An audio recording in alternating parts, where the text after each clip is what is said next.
Je vous remercie. Je remercie Hassan et tous les organisateurs de me permettre d'être parmi vous aujourd'hui et de découvrir Tanger. Donc, effectivement, nous allons passer à l'insuffisance hépatocellulaire aiguë de l'enfant. Et je voudrais, sur cette diapositive, vous rappeler la définition retenue en pédiatrie. Il s'agit d'une défaillance aiguë des fonctions hépatiques associée ou non à une encéphalopathie hépatique. C'est à différencier de la définition de l'adulte qui, le plus souvent, inclut l'encéphalopathie hépatique. Chez un enfant sans maladie chronique du foie sous-jacente, donc on exclut de par là les maladies hépatiques chroniques qui vont se décompenser de façon aiguë à l'occasion d'un sepsis ou d'une hémorragie digestive. La terminologie anglaise est très précise, c'est acute on chronic liver failure et c'est tout à fait un contexte différent. Sur le plan biologique, les critères diagnostiques sont soit un allongement donc, de l'INR supérieur ou égal à 1,5 et du temps de Quick supérieur à 15 secondes avec encéphalopathie, ou encore un allongement de l'INR supérieur ou égal à 2 et du temps de Quick supérieur à 20 secondes sans encéphalopathie et bien évidemment non corrigé par l'injection de vitamine K. La prise en charge de l'insuffisance hépatocellulaire, c'est réellement un modèle de prise en charge multidisciplinaire. Et il est absolument essentiel dans l'urgence de conjointement, simultanément, reconnaître les signes de gravité. Et c'est la raison pour laquelle la majorité de ces enfants sont pris en charge, soit en USC, soit en réanimation. Il est nécessaire de façon urgente de reconnaître la cause de l'insuffisance hépatocellulaire aiguë et l'USC et réanimation doivent pouvoir être en lien soit sur place, soit par téléphone, avec une équipe d'hépatologie ou spécialisée dans les maladies métaboliques et également une équipe de biologie, un plateau technique qui va pouvoir permettre de réaliser les investigations étiologiques de façon rapide. Évidemment, de par là, il est essentiel, lorsqu'on prend en charge ces enfants, de dépister d'éventuelles contre-indications à la transplantation hépatique lorsqu'il n'existe pas de traitement spécifique et on peut avoir besoin de l'avis de neurologues pédiatres, notamment lorsqu'on suspecte une cytopathie mitochondriale ou encore de cardiologues. Et puis, enfin, peut se poser la question de l'indication de transplantation hépatique et donc de pouvoir rapidement transférer ou avoir sur place une équipe spécialisée en transplantation hépatique et notamment une équipe chirurgicale et anesthésique. Alors je voudrais vous rappeler toutefois que l'insuffisance hépatique aiguë de l'enfant, c'est quand même une situation rare, ça fait partie des maladies rares, et on voit très clairement qu'il y a deux pics de fréquence, très clairement une forte prévalence de ces insuffisances hépatiques aiguës chez le nourrisson, âgé de moins de 2 ans, voire même de moins de 1 an, et puis un second pic à l'adolescence, où là les causes de l'insuffisance hépatique aiguë se rapprochent fortement de celles de l'adulte. Le pronostic dépend donc de la cause, d'où l'importance de réaliser un diagnostic étiologique le plus rapidement possible. Et vous voyez ici les données du registre européen de transplantation hépatique, les indications en bleu clair de transplantation hépatique en urgence pour insuffisance hépatique aiguë, qui représentent à peu près 8% des indications chez le jeune enfant de moins de 2 ans et un peu plus de 15% chez l'enfant de plus de 2 ans. Alors, reconnaître les signes de gravité, on va passer rapidement sur cette diapositive, mais les conséquences de l'insuffisance hépatocellulaire, c'est avant tout la survenue de désordres métaboliques, l'hypoglycémie qui doit absolument être prévenue et corrigée, l'acidose métabolique et notamment l'hyperlactacidémie et l'hyperammoniémie. Je remercie Étienne Javoué parce ça va me simplifier un peu la prise en charge de toutes ces complications grâce à son topo précédent. Les conséquences cérébrales, notamment l'encéphalopathie hépatique et surtout la prévention et le traitement de l'œdème cérébral, le dépistage de l'hypertension intracrânienne et les convulsions, des conséquences parfois rénales, à type d'insuffisance rénale aiguë notamment, et les désordres hydroélectrolytiques, des conséquences parfois même pancréatiques, avec des véritables pancréatiques aigus nécrotiques, complications cardiaques bien évidemment, pulmonaires également, et systémiques. Les particularités de l'insuffisance hépatique chez le nourrisson donc qui sont finalement, c'est le pic le plus fréquent, et c'est ceux qu'on peut amener à prendre en charge aussi bien en ville que aux urgences de pédiatrie, posent de nombreux problèmes. Premièrement, le diagnostic d'insuffisance hépatocellulaire, il est plus difficile cliniquement dans cette tranche d'âge. Les causes métaboliques ou virales prédominent et dans ces situations l'ictère est souvent absent. L'encéphalopathie hépatique est en général un signe tardif et parfois de diagnostic difficile et peut ne pas être lié à l'insuffisance hépatocellulaire aiguë. Par le fait de la prédominance de causes métaboliques, évidemment d'origine génétique, pour la majorité d'entre elles, elles vont justifier d'un traitement spécifique ou au contraire contre-indiquer la transplantation hépatique, d'où la nécessité vraiment d'un diagnostic urgent. Et la prise en charge est particulièrement difficile dans cette tranche d'âge. On sait que le risque de sepsis est plus important que chez l'enfant plus grand, qu'il y a un risque également plus important de saignement intracrânien et que décider de la transplantation hépatique est réellement un enjeu particulièrement délicat. Ici, les principales causes d'insuffisance hépatocellulaire aiguë chez le nourrisson, avant tout des causes métaboliques. Je vous ai mis en noir, en caractère gras, les causes qui nécessitent un traitement spécifique qui va permettre de réverser l'insuffisance hépatocellulaire.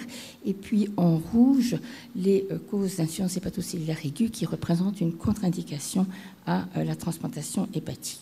Donc, grande prédominance de maladies métaboliques. On ne va pas les détailler une par une, mais vous les connaissez aussi bien que moi. La galactosémie, la fructosémie, les tyrosinémies, les anomalies du cycle de l'urée, la bêta-oxydation des acides gras, le déficit des acides biliaires primaires, certaines cholestases à gamma-GT normale et notamment liées au déficit en FXR, le CDG syndrome, transaldolase et mitochondriopathie.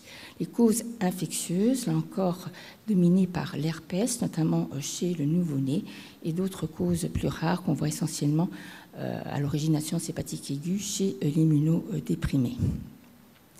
Des causes immunomédiées, hépatite auto-immune ou encore l'alloimmunisation materno-fétale. En anglais, les publications sont référencées sous le nom de GALD pour Gestational Alloimmune Liver Disease et ça correspond en fait à ce qu'on appelait auparavant l'hémochromatose néonatale. Des causes médicamenteuses, notamment le paracétamol, voire les sulfamides ou surtout le valproate de sodium qui indique en cas d'insuffisance hépatocellulaire d'un enfant qui convulse et qu'on traite par valproate l'existence d'une cytopathie mitochondriale par défaut de pôle gamma. Et enfin, des causes hématologiques, la lymphohistiocytose familiale, des cas de leucémie qui peuvent se révéler par une insuffisance hépatocellulaire aiguë et quelques cas de maladies véno-occlusives qui, dans cette tranche d'âge, sont associés à un déficit immunitaire. Enfin, des causes ischémiques, et notamment le choc septique ou des défaillances circulatoires aiguës dont on a parlé antérieurement. Il existe vraiment d'autres causes, je vous en dirai un mot dans un instant. Chez l'enfant, finalement, les causes ressemblent énormément à celles de l'enfant plus grand, de l'adulte, je veux dire. Donc, elles peuvent être métaboliques également, les anomalies du cycle de l'urée, bêta-oxydation et déficit de synthèse des acides biliaires primaires, mais elles sont plutôt dominées à cette tranche d'âge par les mitochondriopathies et la maladie de Wilson, à laquelle il faut penser au-delà de l'âge de 3 ans. Des causes infectieuses qui sont maintenant devenues rares, mais qui dans le passé étaient dominées par les hépatites A, dites fulminantes. Des causes immunomédiées, on retrouve toujours les hépatites auto-immunes essentiellement, et puis des causes médicamenteuses, et c'est vraiment chez l'enfant plus grand, là où on a une prédominance d'intoxication aiguë, volontaire ou non, au paracétamol. Et enfin, toujours ces causes hématologiques. Alors, très clairement, je vous montre ici les données d'un travail qui est déjà ancien, qui avait été publié par Denis de Victor, que vous connaissez tous, sur la série de Bicêtre portant sur 20 ans et qui vous montre de façon très claire la prédominance des maladies métaboliques comme cause d'insuffisance hépatique aiguë chez le nourrisson, ce qui représentait dans cette série 50% des cas. À l'époque, les cas d'alloimmunisation materno-fétale étaient inclus, mais c'est vraiment là le groupe étiologique le plus important chez ces jeunes nourrissons, suivi des causes infectieuses, 18% dominées par l'herpès. Si on regarde les données parallèlement du registre américain des insuffisances hépatiques aiguës, on voit dans ce registre que la proportion de maladies métaboliques chez les jeunes nourrissons était beaucoup plus faible. C'est probablement lié à des investigations étiologiques moins poussées. Il s'agissait ici d'un registre multicentrique, alors ici il s'agissait d'une prise en charge monocentrique. Et puis ce qui interpellait, c'était effectivement la forte proportion d'insuffisance hépatique aiguë d'origine indéterminée dans quasiment 50% des cas du nourrisson. Il a donc été proposé par nos collègues américains de réaliser un guide d'investigation étiologique réalisé en fonction de l'âge, et grâce à ces modalités pratiques extrêmement bien précises diffusées à tous les centres de réanimation et d'USC aux États-Unis, ils ont très clairement démontré une forte diminution de la proportion des hépatites ou insuffisances hépatiques aiguës d'origine indéterminée.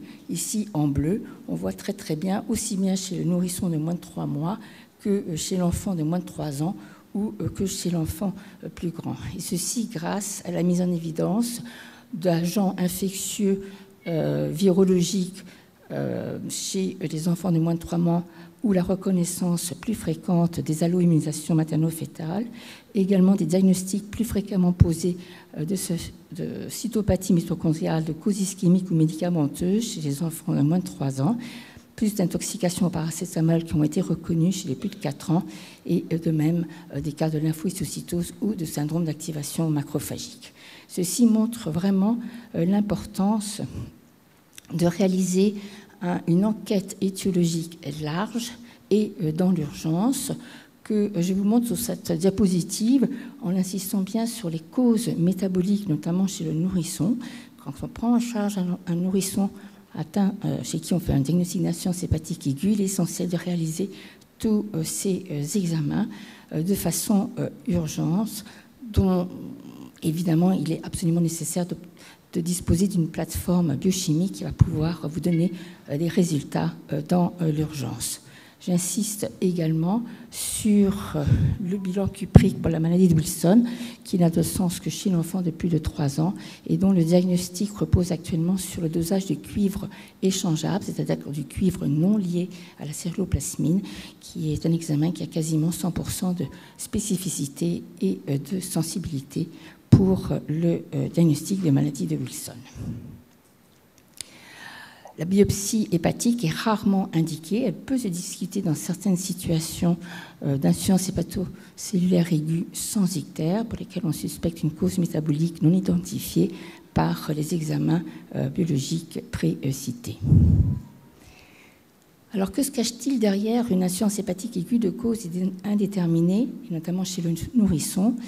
Eh bien, grâce à la génétique, on a pu identifier un grand nombre de gènes dont les variants pouvaient être à l'origine de maladies le plus souvent multiviscérales avec atteinte neurologique, mais se révélant par une insuffisance hépatique aiguë transitoire mais récurrente, pouvant mettre en jeu le pronostic vital. Ces insuffisances hépatiques aiguës récurrentes sont décrites dans la littérature sous le nom de RALF, pour Recurrent Acute Liver Failure, et dont il existe 3 groupes principaux: des déficits d'aminoacides tRNA synthétase qui ont pu être mis en évidence. C'est un peu complexe, je ne vais pas rentrer dans le détail, mais en tout cas les principaux déficits génétiques concernent les gènes LARS, YARS et MARS. Sur le plan clinique, il y a souvent une stéatose hépatique qui peut être reconnue à l'échographie, qui doit alerter, et très souvent une atteinte extra-hépatique, le plus souvent neurologique, des convulsions, une hypotonie, un retard de développement qu'on peut retrouver à l'anamnèse. Et puis, pour ce qui est de mars, une pneumopathie interstitielle. Des déficits du métabolisme énergétique également, notamment TRMU, où là l'acidose lactique est en général très importante, et des déficits en DLD, là encore où l'atteinte neurologique est au premier plan. Et enfin, des anomalies du trafic vésiculaire. Vous avez tous entendu parler du déficit de NBAS pour Neuroblastoma Amplified Sequence, qui est probablement à l'origine, en tout cas la plus fréquente cause de ces RALF d'origine génétique, et puis d'autres gènes qui ont été identifiés. Je vous recommande la revue récente de 2024 par Peters, qui fait partie de l'équipe de Dominique Lang, qui est celui qui a la plus grande expérience mondiale dans ces récurrentes acute liver failure et ces anomalies génétiques. La caractéristique de ces insuffisances hépatocellulaires aiguës, c'est qu'elles sont à l'origine donc de poussées d'insuffisance hépatique aiguë récurrentes avant l'âge de 1 an. Et d'ailleurs, elles vont progressivement, avec l'âge, s'atténuer. C'est-à-dire qu'au-delà de l'âge de 5-6 ans, si ces enfants sont en vie, eh bien, on ne l'observe plus d'épisodes d'insuffisance hépatique aiguë. Il y a souvent une atteinte extra-hépatique, notamment neurologique, qui va orienter vers ces possibilités diagnostiques. Mais surtout, le point particulier, c'est que les poussées d'insuffisance hépatique aiguë surviennent à l'occasion d'un épisode fébrile, quelle qu'en soit l'origine, qu'elle soit infectieuse ou post-vaccination ou à l'occasion d'une grippe, par exemple. Les traitements sont pas mal en cours d'investigation et d'études. Il semblerait que pour ces maladies, l'utilisation de certains aminoacides et surtout de l'acétylcystéine puisse avoir un effet bénéfique et entraîner une réversibilité rapide de l'insuffisance hépatocellulaire aiguë. On n'a pas encore de données objectives, mais très clairement, il commence à y avoir des expériences non publiées de l'efficacité de l'acétylcystéine dans ces cas de RALF. Alors, les messages clés pour l'insuffisance hépatique aiguë chez le nourrisson, il faut retenir que les maladies métaboliques sont la principale cause d'insuffisance hépatocellulaire aiguë, que dans 2 tiers des cas, elles peuvent bénéficier d'un traitement spécifique, et on va en parler dans un instant, et qu'elles représentent rarement une indication de transplantation hépatique. Toute infection virale peut favoriser la décompensation d'une maladie métabolique sous-jacente. On a vu cela à l'instant avec ces récurrentes acute liver failure. Donc, mettre en évidence une infection grippale ou une infection à adénovirus chez un enfant qui a une insuffisance hépatocellulaire aiguë, il faut réellement se poser la question d'une maladie métabolique sous-jacente. Enfin, se souvenir que les insuffisances hépatiques aiguës survenant chez les enfants traités ou nourrissons traités par valproate de sodium signent l'existence d'un déficit mitochondrial qui va contre-indiquer la transplantation hépatique. Actuellement, près de 40% des causes d'insuffisance hépatique aiguë d'origine indéterminée sont reconnues suite à une analyse génétique poussée, notamment NGS, exome, voire génome. Alors, les traitements spécifiques, il y a grosso modo 11 causes d'insuffisance hépatique aiguë qui nécessitent une prise en charge spécifique précoce. La galactosémie, intolérance héréditaire au fructose, tyrosinémie, anomalie du cycle de l'urée, déficit de l'oxydation des acides gras, déficit de synthèse des acides biliaires. Un traitement approprié va permettre de réverser l'insuffisance hépatique aiguë. L'infection herpétique ou l'alloimmunisation materno-fétale nécessite également une prise en charge spécifique. Je ne vais pas rentrer dans le détail, mais qui peut permettre également de réverser l'insuffisance hépatocellulaire aiguë. Et puis, vous connaissez tous aussi les traitements appropriés, l'intoxication paracétamol, hépatite auto-immune et maladie de Wilson, où le traitement permet une réversibilité de l'insuffisance hépatique aiguë dans la majorité des cas, sous réserve qu'il n'y ait pas d'encéphalopathie hépatique au moment du diagnostic. Donc, les principes généraux, c'est supprimer tout apport de galactose, fructose, protéines en attendant les résultats de l'enquête étiologique chez le nourrisson. Débuter un traitement par acyclovir s'il y a une syntholyse importante dans l'hypothèse d'une infection herpétique. Cela doit être systématique chez une nouveau-né. Échange transfusionnel, perfusion d'immunoglobulines si on suspecte une alloimmunisation materno-fétale. Et évidemment un traitement spécifique par Orfalin dès lors que le diagnostic de tyrosinémie héréditaire est posé. Et puis, ce qui est la tendance actuelle, c'est dans les cas d'insuffisance hépatique aiguë se présentant ou mimant une hépatite aiguë avec ictère et insuffisance hépatocellulaire aiguë dont on ne retrouve ni étiologie virale, ni médicamenteuse, ni toxique, c'est éventuellement de faire un traitement d'épreuve par corticoïde. La prise en charge spécifique des anomalies du trafic vésiculaire dont je vous ai parlé, eh bien, je vous en ai déjà dit 2 mots. C'est rarement une indication de transplantation hépatique et cela vaut le coup d'essayer l'acétylcystéine dans l'espoir de réverser rapidement l'insuffisance hépatocellulaire aiguë. Le traitement symptomatique, je passe parce qu'on a déjà discuté de la prise en charge de l'œdème cérébral, de l'encéphalopathie hépatique. Je voudrais juste insister sur les troubles de l'hémostase au cours de l'insuffisance hépatocellulaire pour vous dire que le déficit porte autant sur les procoagulants que les anticoagulants. Donc la balance hémostatique est préservée. Certes, elle est à un niveau plus bas, mais en tout cas, elle est préservée. Et c'est ce qui explique que le risque de saignement spontané au cours d'une insuffisance hépatique aiguë est extrêmement faible, inférieur à 5%, et qu'au contraire, les patients sont plutôt dans un état d'hypercoagulabilité qui expose à un risque de thrombose, et que dans tous les cas, il faut essayer d'éviter, dans la mesure du possible, s'il n'y a pas de geste invasif, d'administrer du PFC, des plaquettes ou du facteur 7 chez ces patients. Le risque est délétère, risque de thrombose et également risque de surcharge hydrique. Et de plus, vous masquez l'évolution de l'hémostase, qui est un critère pronostique important pour décider ou non d'indication d'une transplantation. Alors, la transplantation, la question principale, c'est qui ne peut pas transplanter. Bien sûr, il y a des contre-indications, on en a parlé, dans des contre-indications générales, mais également des contre-indications liées à la maladie primitive, telles que les hémopathies, les cytopathies mitochondriales, le CDG et ces insuffisances hépatocellulaires récurrentes. Je vous montre ici des données de survie post-transplantation chez des patients traités par valproate révélant un déficit mitochondrial en pôle gamma. Et vous voyez ici sur la courbe noire que la survie est nulle chez ceux s'étant présentés avec une insuffisance hépatique aiguë. Quand transplanter, c'est là extrêmement difficile aussi. On peut tenir compte du stade d'encéphalopathie essentiellement et de la cause de l'insuffisance hépatocellulaire aiguë qui sont vraiment les critères majeurs.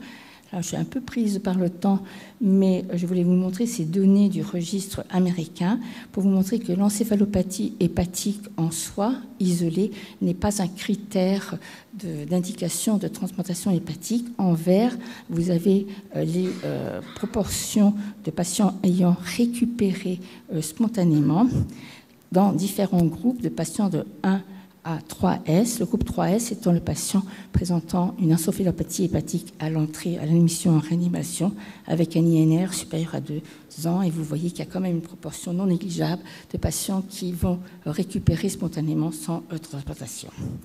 Les causes d'insuffisance hépatocellulaire sont certainement l'élément le plus décisif dans l'indication de la transplantation. On a déjà dit 2 mots des cytopathies mitochondriales qui contre-indiquent la transplantation.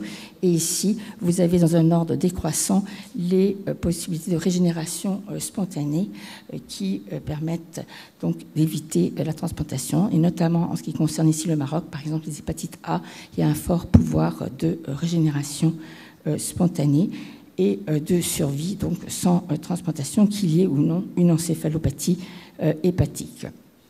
Les données ici de Victor, que vous connaissez avec son ami, collègue très cher Hassan, vous montrent que dans la série de Bicêtre, eh bien, sur 235 patients greffés, 30% ont récupéré sans transplantation, 26% avaient une contre-indication à la transplantation. Ces contre-indications étaient liées à la cause de l'insuffisance hépatocellulaire dans plus de 65% des cas. 2,5% sont décédés sur liste d'attente et 41% ont été finalement transplantés en urgence, avec ici des courbes de survie meilleures pour les enfants de plus de 1 an par rapport aux plus jeunes. Donc pour conclure, la prise en charge de l'insuffisance hépatocellulaire est multidisciplinaire, nécessite le transfert des enfants en unité de soins en relation avec une équipe spécialisée et une équipe de transplantation hépatique. Reconnaître la cause de l'insuffisance hépatique aiguë est une urgence, puisqu'en dépend le pronostic. Débuter le traitement spécifique symptomatique, poser à temps l'indication d'une transplantation et de par là dépister les contre-indications à la transplantation. Voilà, je vous remercie.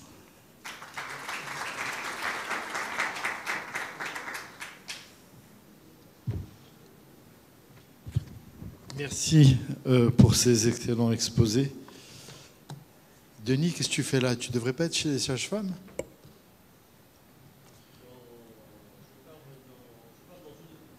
Ah ouais, d'accord, ok. Très bien. Ben, Mustapha, je te laisse la parole. Merci beaucoup aux deux orateurs. Je pense que vous pouvez aller là-bas où on va vous poser quelques questions.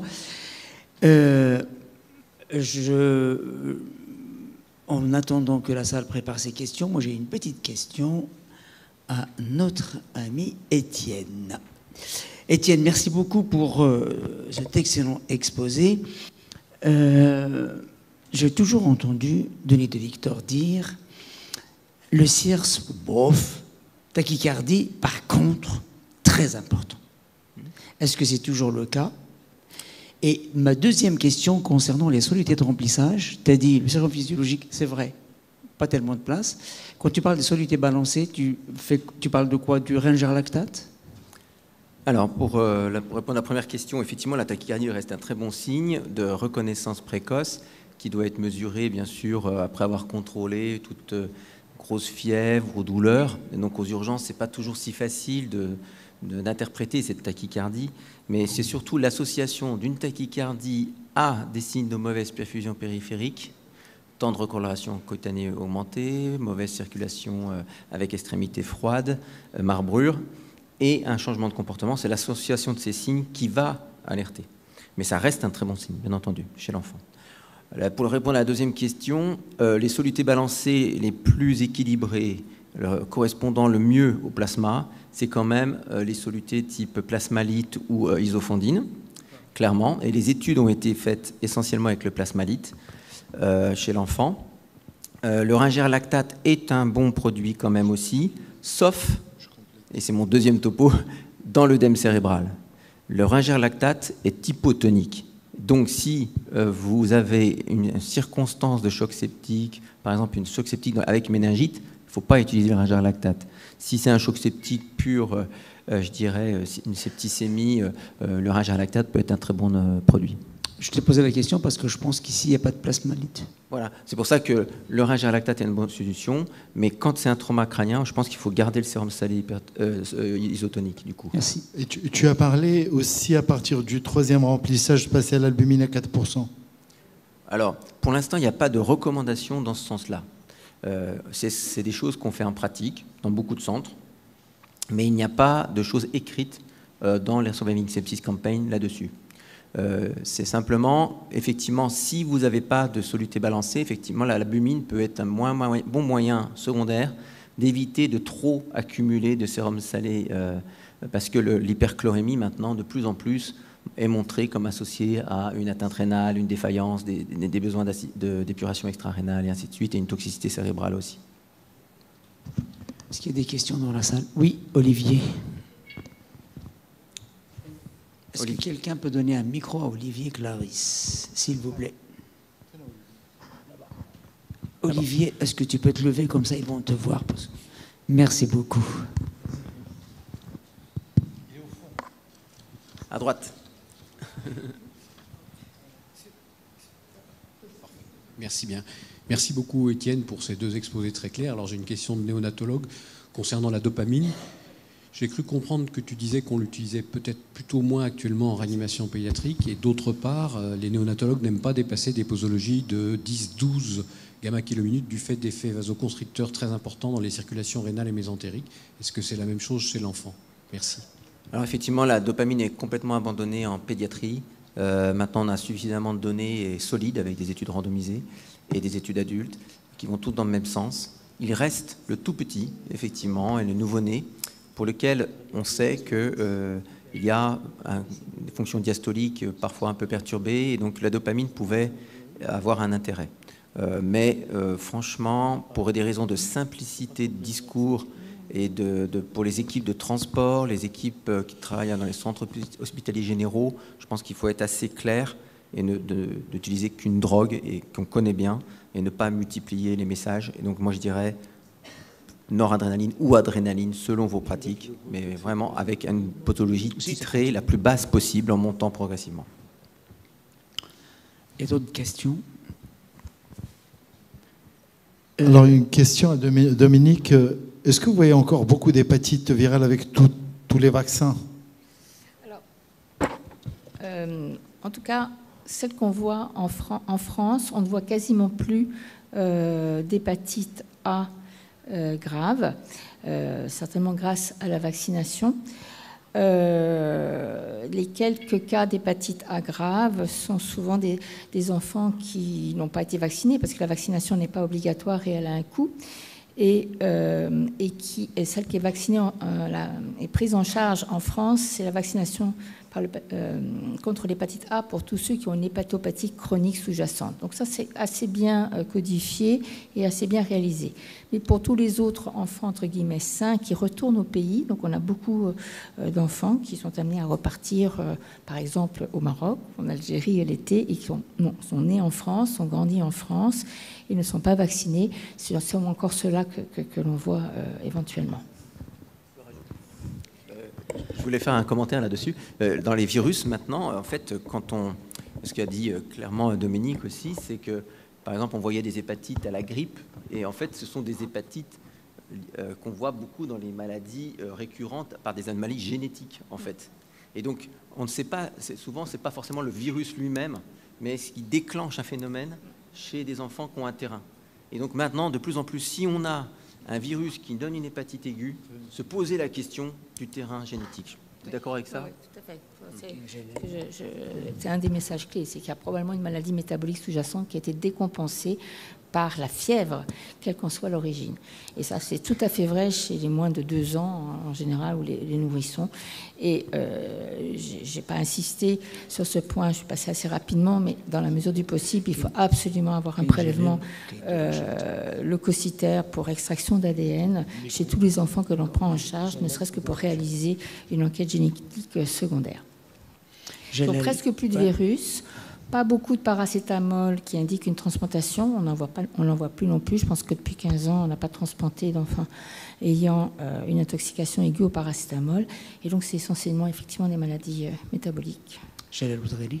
Merci. Il y a des enfants qui ont reçu une dose recommandée de paracétamol qui ont développé une insuffisance hépatique. Est-ce qu'il y a une sensibilité pour certains enfants particulière ou est-ce qu'il y a un indice pour ces enfants pour faire attention? Il y a des polymorphismes génétiques qui ont été rapportés qui peuvent favoriser une toxicité du paracétamol sans, entre guillemets, surdosage. Ça a été rapporté. C'est bien. Les enfants sous valproate, est-ce qu'il faut continuer à être systématique pour la surveillance biologique, c'est-à-dire les transaminases? Et à quelle fréquence? Alors, il y a 2 choses. Il y a la toxicité hépatique du valproate où on va surveiller les transaminases. Et puis, il y a l'enfant qui a une encéphalopathie en général convulsivante, qui a souvent donc, un tableau neurologique au premier plan, qui va être traité du fait de ses convulsions par valproate et qui va développer dans le mois qui suit une insuffisance hépatique aiguë. Donc là, on est dans un contexte différent et cela, ça veut dire qu'ils ont une cytopathie mitochondriale. Autrement dit, la valproate est contre-indiquée chez les enfants ayant une cytopathie mitochondriale, mais malheureusement, ça n'est pas toujours connu. Quand le TP descend en dessous de 15%, on disait que c'était la transplantation obligatoire. Est-ce que c'est toujours une actualité? Non, ça dépend de la cause. C'est-à-dire que dans les maladies métaboliques, le plus souvent, il n'y a pas l'indication de transplantation, soit parce qu'il y a un traitement spécifique diététique qui va permettre la réversibilité rapide, soit ces causes génétiques sous-jacentes qui se décompensent à l'équation de fièvre. Il y a souvent une maladie neurologique et une atteinte extra-hépatique qui va contre-indiquer la transplantation. Et ils peuvent récupérer sous traitement, perfusion de glucosés, et le plus souvent d'ailleurs ils récupèrent. C'est pour ça qu'on les appelle récurrentes. En fait, elles sont transitoires. Traitement de la fièvre, c'est absolument essentiel. Les consignes données aux parents pour l'éducation, pour prévenir la fièvre chez ces enfants, mais le plus souvent, il n'y a pas besoin d'indication de transplantation. Alors après, évidemment, ça dépend de la cause. Hein. Dès lors qu'il y a une encéphalopathie hépatique, dans le cas d'un diagnostic de maladie de Wilson, d'une hépatite auto-immune, en général, malheureusement, la situation est irréversible et il faut aller à la greffe. Et puis les cytopathies mitochondriales, théoriquement, ça la contre-indique. Oui. Étienne, tu as parlé tout à l'heure de dérivation. Vous en faites combien dans les... à peu près? Oui, c'est rare. Je dirais 2-3 par an. C'est ce qu'on a à Bicêtre, 2-3 par an. Oui, c'est ça. Alors après, autrefois, on faisait un peu de dérivation lombaire. Maintenant, on a quand même convaincu nos neurochirurgiens d'aller faire des dérivations ventriculaires externes, mais ça a été un long combat. Hein. Ça a été... Parce que nous, on commence à dériver des méningites depuis plus de 25 ans, 30 ans, ce qui n'était pas du tout la stratégie avant. Hein. Et ça commence maintenant, beaucoup de papiers commencent à sortir montrant l'efficacité de ça. Mais voilà, donc on faisait du coup des dérivations lombaires. Alors là, il faut faire très attention à bien avoir vérifié au scanner que vos citernes de la base sont perméables, sinon c'est un danger. Nous, on n'a jamais fait de lombaire, on a d'emblée fait la dérivation ventriculaire. Dominique, tu as parlé de acétylcystéine. Je pense que dans un pays comme le nôtre, où on n'a pas la possibilité de faire un diagnostic plus facilement, est-ce que ça ne serait pas utile dans le cas du doute? Parce qu'on sait que la N-acétylcystéine agit par l'intermédiaire du glutamate, qui est quand même un médiateur au niveau de la chaîne cytotoxique. Je pense qu'il n'y a pas de risque à donner par hasard comme ça la N-acétylcystéine, même si ce n'est pas fondé.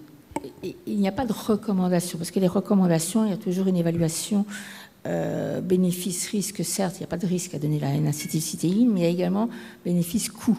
Et nos collègues américains, pour eux, ne sont pas très pour donner de façon systématique un médicament pour lequel on n'a pas prouvé un bénéfice sur le plan médical. Alors, je suis passée je ne vous ai pas montré les données, mais il y a eu... 2 grandes études, mais au moins une grande étude qui a évalué un groupe de patients avec insuffisance hépatique aiguë versus placebo ayant reçu de la N-acétylcystéine et on ne montre pas de bénéfice en termes de morbidité et de mortalité à la N-acétylcystéine. Là, ce qui est en train de revenir, c'est non publié encore, c'est l'efficacité de la N-acétylcystéine dans ces insuffisances hépatocellulaires du nourrisson, probablement liées aux gènes, et notamment aux anomalies du trafic vésiculaire. Donc je pense, moi, si je devais recommander quelque chose, c'est en tout cas chez ces bébés, alors ils sont peu ictériques, ils ne se présentent pas comme des hépatites aiguës, ce sont des insuffisances hépatocellulaires aiguës d'origine métabolique génétique qui vont se présenter avec un ictère d'intensité variable, une cytolyse qui peut être absente, mais une insuffisance hépatocellulaire aiguë, moi je pense qu'on peut faire de la N. Si vous l'avez facilement, ça ne coûte pas très très cher. C'est vrai qu'on a envie de le prescrire. Mais il n'y a pas de recommandation. Merci. Et ce n'est pas encore publié, l'efficacité. Merci beaucoup à tous les deux. Merci à la salle pour vos questions.